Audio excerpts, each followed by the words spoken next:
Alright, Krishna. My name is Jacob Prabhu.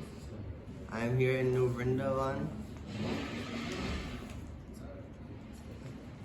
Okay, thank you very much. You are in Brindaban, New Brindaban. Where are you from?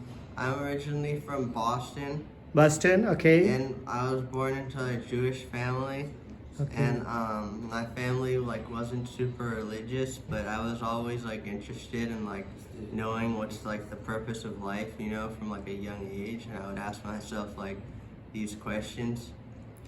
But I didn't really find much answers in the temples that my family would bring me to. But when I was older, I started reading more books about spirituality. And I read so many books about different spiritual cultures all over the world, and basically the main teaching of all the transcendentalists in any culture is that this material world is Do you think what is the a problem of the youth? Youths are suffering from mental health, and youths are suffering from financial hurdles, financial crisis, and family problem. What do you think I'm explaining that right now. Basically, so in this material world, it's there's an endless amount of problems and suffering, and we can't put an end to these problems just by manipulating the material energy.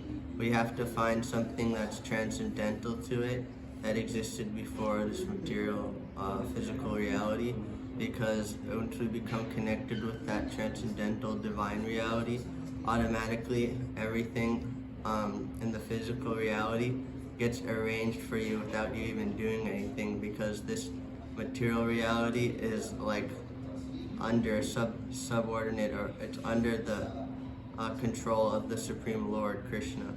So basically it took me a kind of a long time to figure out understand this philosophy, even though it's very simple.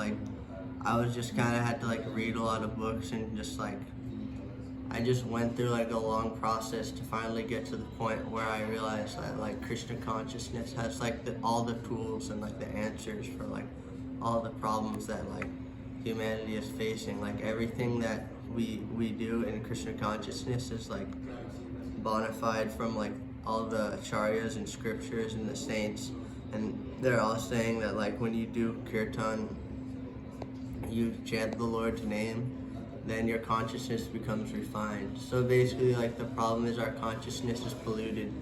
It's contaminated from the material modes of nature, and our parents and our society and most of the people in this world are also, their consciousness is contaminated because they don't practice a divine lifestyle.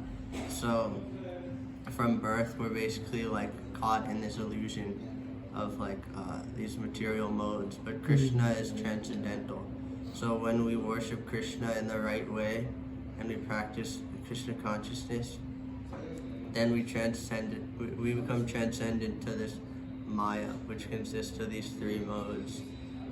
So basically that has the solution. We have the solution to a lot of the problems in the world.